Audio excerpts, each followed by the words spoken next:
Ассалаумағалейкум, құрметті қазақ елі.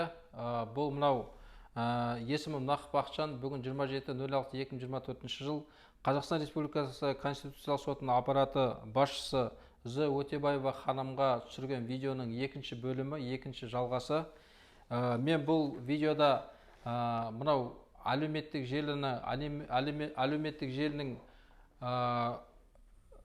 пайдаланып отырып, Шымкент қаласы Қалдаяқов көшесі 7А-да орналасқан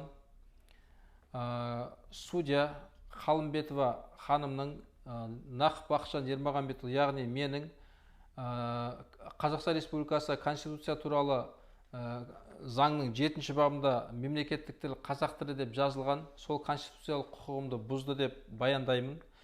Себебі мынау мемлекеттік тілде маған сот орысында мемлекеттік тілде қызмет көрсеткен жоқ.